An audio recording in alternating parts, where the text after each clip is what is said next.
அனைவருக்கும் வணக்கம் நண்பர்களே. திரும்ப ஒரு பெத்த சைஸ் வீடியோ டெய்லி விலாகில் வாங்க பார்க்கலாம்.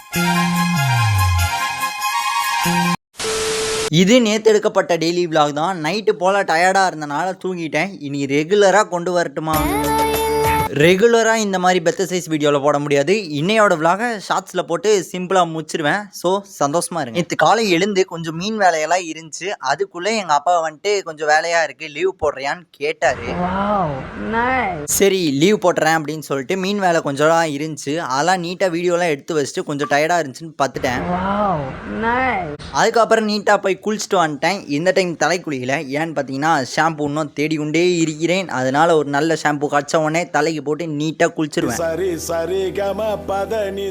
அதுக்கப்புறம் லேப்டாப்பை வச்சு சின்னதா ஒரு ஷார்ட்ஸ் எடுக்கிற மாதிரி இருந்துச்சு. இனி ரெகுலரா ஷார்ட்ஸ் வந்துகிட்டே இருக்கும்பா. அதுக்கப்புறம் நமக்கு கிஃப்டா வந்த சென்ட் எடுத்து அங்க இங்கெல்லாம் பிடிச்சி அடிச்சு வச்சுட்டேன். ஏன்னா சரியான ஸ்மெல்லு. இதே சென்ட்டை எவ்வளோன்னு கேட்டு திரும்ப ஒரு டைம் வாங்கணும். அந்த அளவுக்கு ஸ்மெல்லு எனக்கு ரொம்ப ரொம்ப ரொம்ப ரொம்ப பிடிச்சிருக்குது. நடுவில் இந்த மீன் வேலை பார்த்தேன் பார்த்தீங்களா? அப்போ அந்த கீழே உப்பு படிஞ்சதோ அது ஏதோ நொறையா இருக்கும்ல, அதை வச்சு பண்ணதுக்கு கையெல்லாம் ரெண்டும் கிழிச்சுப்பா.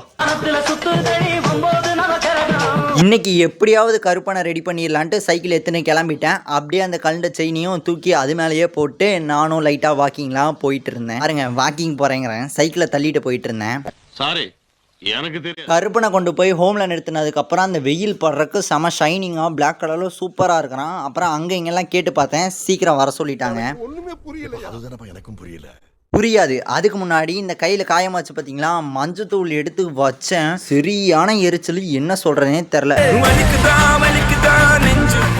அப்புறம் அப்படி இப்படின்னு அந்த வழியும் பொறுத்துக்கிட்டு கருப்பனை தூக்கிட்டு நானும் பக்கத்தில் இருக்க சைக்கிள் கடைக்கு கிளம்பிட்டேன். அங்கே ஒரு ட்விஸ்ட். நான் நினச்சேன் போனவொடனே ஒரு 10 நிமிஷத்துக்குள்ளே ரெடி பண்ணி குத்திடுவாங்க அப்படின்ட்டு. ஆனால் போய் பார்த்தா தான் தெரியுது, அந்த ரெடி பண்ணுறவர் மதியானத்துக்கு மேலே தான் வருவாராமா. ஏன்னா அவர் மதியானம் வரைக்கும் லீவாமா. வெயிலோட வெயிலாக மண்டை காய்ச்சலோட வீட்டுக்கு வந்துட்டேன். அப்புறம் டிவிஎஸ் 50க்காக கடையை தேடிட்டு இருந்தப்போ அந்த சைக்கிள் கடையில் சொல்லியிருந்தாங்க, இந்த பக்கத்து தெருவில் ஒரு டிவிஎஸ் 50 கடை இருக்கும், அங்கே போய் பாருங்கன்ட்டு. அங்கேயும் போய் கேட்டால் அங்கேயும் முடியாதுன்ட்டாங்க. எதிர்பார்க்கல. எப்படியோ மன வருத்தத்தோட அப்படி இப்படின்னு சுற்றிட்டு இருக்கும் போது தான் ஒரு 2 லட்சம் ரூபா மதிப்புள்ள ஒரு கிஃப்ட் வந்துச்சு. பாருங்க, இவ்வளோ பெரிய பேக்கெட்டு. எப்படி மஜாவாகிதா? என்னன்னே தெரியாமல் மஜாவாகிதான்னு கேட்டால் உங்களுக்கு காண்டாவும் தான். என்னன்ட்டு ஓப்பன் பண்ணி காட்டுறேன். சாய்பாபா ஃபோட்டோ தான்.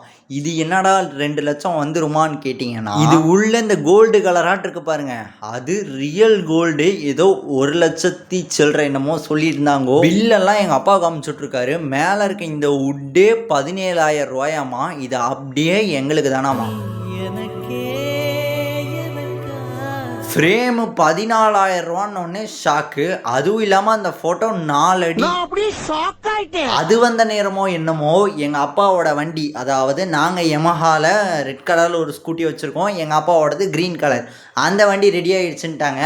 ஆனால் என்ன, பில்லு 4,500 ரூபா. இந்த வேலையெல்லாம் நடந்து முடிக்கிறதுக்கு சாயந்தரம் ஆயிடுச்சு. சரி நம்ம அப்படியே சைக்கிளையும் போய் கேட்டு வந்துடுவோம்னு போய் கேட்டால், இன்னும் வரல தம்பி, நானே ஃபோன் பண்ணுறேன்னு அனுப்பிச்சு விட்டாங்க. சொல்றா கோச்சினியா? ஆமாடா, என்ன போதுக்கு கோச்சு அசிங்கப்பட்டான் ஆட்டோ. அதுக்கப்புறம் இன்னொன்று என்னன்னா, இந்த பாபா சிலை ஒன்று வந்திருக்கு. இந்த பாபா சிலை ரொம்ப பவரானது, ரொம்ப டேஞ்சரானது. அது என்ன கதைன்னு அடுத்தது உங்களுக்கு சொல்கிறேன். அதுக்கப்புறம் முக்கியமான வேலைக்காக மொட்டை மாடி காமிச்சு விட்டாங்க. அங்கே இருக்க தர்மாக்கோல்லாம் எடுத்து கீழே போட சொன்னாங்க. இது ஒரு ஹூக்குக்காக இருக்கட்டும்னு அப்படி இப்படின்னு கண்டபடி தூக்கி வீசிட்டு இருந்தேன். மேலே இப்போ நான் வீசுகிற மொட்டை மாடிக்கு பக்கத்துலேயே ஒரு சின்ன பார்ட்டாட் இருக்கும். அங்கே தான் ஏகப்பட்ட தர்மாக்கோல் இருக்குது. இதை பார்க்கும் போதெல்லாம் ஒரே மன வருத்தமாக இருக்குப்பா. ஏகப்பட்ட மீனுக்காக வாங்கி வச்சு இதை பண்ணலாம்லாம் ஓப்பன் பண்ணியிருந்தோம். எப்படியோ இப்படி ஆயிடுச்சு. ஆனால் தர்மாக்கோல்லாம் பார்க்கும் போது திரும்ப இந்த மீனெல்லாம் ஸ்டார்ட் பண்ணிடலாமான்னு வெறி வருது. ஏன்பா நீ வேற கம்முன்னு இருக்க மாட்டா? இப்போ எதுவும் வேணாம், கொஞ்ச நாள் விடு. வாதியார் வராரு. அதுவும் கரெக்ட் தான், கொஞ்ச நாள் விட்டு பிடிப்போம். அதுக்கப்புறம் இந்த தர்மாக்கோல்லாம் எடுத்து வீசுன்னு கீழே வீசிட்டேன் ஒரு 4-5 பக்கம். இதெல்லாம் வீசி நான் ஒன்றும் உடச்செல்லாம் போடல, எங்கள் அப்பா சிவன் செஞ்சுட்டு இருக்காருன்னு ஆல்ரெடி சில பேத்துக்கு தெரியும். அதனால தான் இந்த தர்மாக்கோல்லாம் எடுத்து அவருக்கு ஹெல்ப் பண்ணுறக்காக கொடுத்துருக்குறேன். அடுத்தது அந்த வேலையெல்லாம் முடிச்சுட்டு நானும் எங்கள் அம்மாவும் வீட்டுக்கு கிளம்பிட்டோம். எதுக்குன்னு பார்த்தீங்கன்னா ஜிம்முக்கு போகலாம் தான். அப்புறம் நீட்டாக ரெடி ஆகிட்டு ஜிம்முக்கும் நான் கிளம்புனேன்ப்பா. அங்கே போய் பார்த்தா ஒரு சம்பவம். அதுக்கு முன்னாடி 5:30க்கு நான் ஜிம்முக்கு போனேன். அப்போ கோச்சே வரல. சரி இருக்கிற எல்லா எக்யூப்மெண்ட்ஸ்லையும் ஒரு 15 பண்ணுவோன்ட்டு அப்படி இப்படின்னு பண்ணி உடம்பெல்லாம் ஃபுல் வேர்வை, உடம்பு முதுகு எல்லாமே வேர்வை, கையெல்லாம் சரியான வலி வச்சிச்சு. அதுக்கப்புறம் கோச் வந்தார், என்ன வீட்டுக்கு கிளம்ப சொல்லிட்டாரு. திடீர்னு வந்துட்டு தம்பி சட்டை போட்டதுல ஜிம்ல இருக்கக்கூடாது, கிளம்புடா வீட்டுக்குன்ட்டாரு. அப்படிலாம் சொல்ல, சட்டை போட்டு ஜிம்மில் ஒர்க் அவுட் பண்ணக்கூடாதாமா. அது என்ன காரணம்னு எனக்கும் தெரில. சரி நான் வீட்டுக்கு போய் பனியன் எடுத்துட்டு மாற்றிட்டு வந்துடலான்னு வந்தேன். வீட்டுக்கு வந்து பார்த்தா தான் தெரியுது ஷோல்ட்ரு செஸ்ட்டு எல்லாம் சரியான வேர்வை, ஏதோ தண்ணி ஊற்றி விட்ட மாதிரி. அது இல்லாமல் முதுகு சைடில் எடுத்து பார்த்தோம்னா கீழே பாருங்கள், இதுதான் ரியல் கலர். இங்கே வேர்வை பட்டு என்னமோ ஒரு கலராட்ட. ஸோ எப்படியோ பரவாயில்ல, இவ்வளோ ஒர்க் அவுட் பண்ணியிருக்கேன்.